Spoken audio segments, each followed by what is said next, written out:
সুপ্রিয় শিক্ষার্থীরা আবারও স্বাগতম তোমাদের ১১.১ এর ক্লাসে। ১১.১ এ প্রথম কাজটা কি বলছে অঙ্কটা? দুটি বর্গক্ষেত্রের বাহুর দৈর্ঘ্য A ও B হলে এদের ক্ষেত্রফলের অনুপাত কত হবে? ঠিক আছে? এখানে যথাক্রমে ছিল তোমাদের বইয়ে দেওয়া আছে যথাক্রমে।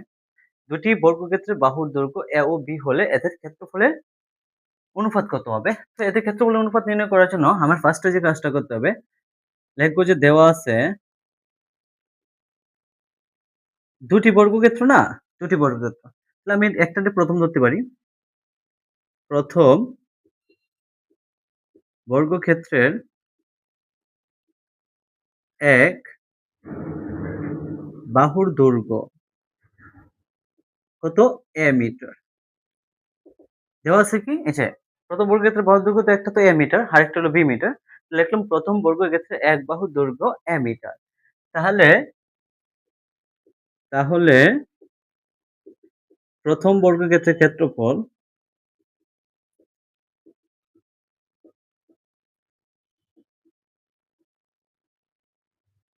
ইজ ইকুয়াল কি বাহু স্কয়ার, তাহলে A স্কয়ার বর্গমিটার। কি হবে? প্রথম বর্গক্ষেত্রের ক্ষেত্রফল কত? A স্কয়ার বর্গমিটার। আমরা জানি বর্গক্ষেত্র এরকম একটা বর্গক্ষেত্র হয়।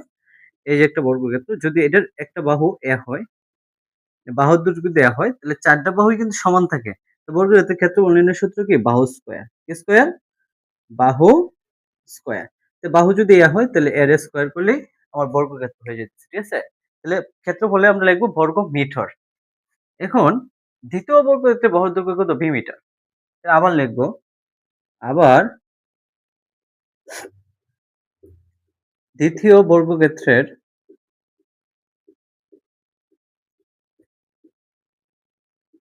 বাহুর দৈর্ঘ্য ইজ ইকুয়াল B মিটার। সুতরাং দ্বিতীয় বর্গক্ষেত্রের ক্ষেত্রফল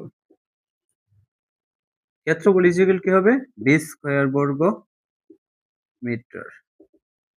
দ্বিতীয় বর্গক্ষেত্রের বাহুর দৈর্ঘ্য কি হবে? ক্ষেত্রফল কি হবে? B স্কয়ার বর্গ মিটার। তাহলে আমি কিন্তু পেয়ে গেছি প্রথম ক্ষেত্রের ক্ষেত্রফল A স্কয়ার, দ্বিতীয় বর্গক্ষেত্রের ক্ষেত্রফল B স্কয়ার। এখন এই দুটোরে আমি যদি অনুপাত আকারে লিখি, তাহলে কিন্তু কাজ শেষ। প্রশ্ন মতে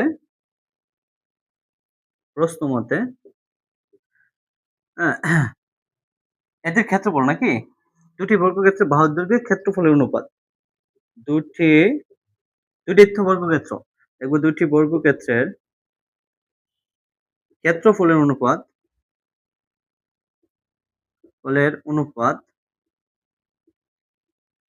অনুপাত সমান কি লিখতে পারি?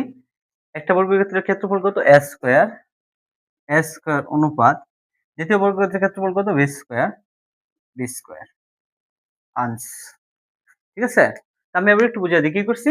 দুটি বর্গক্ষেত্রের বাহুর দৈর্ঘ্য A এবং B হলে এদের ক্ষেত্রফল অনুপাত কত?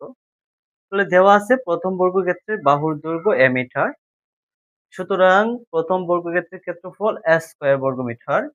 দ্বিতীয় বর্গক্ষেত্রের বাহুর দৈর্ঘ্য B মিটার। দ্বিতীয় বর্গক্ষেত্রের ক্ষেত্রফল কি? B স্কয়ার বর্গমিটার। সুতরাং দুটি বর্গক্ষেত্রের ক্ষেত্রফল অনুপাত কি? A স্কয়ার অনুপাত B square. Clear? A square অনুপাত B স্কয়ার।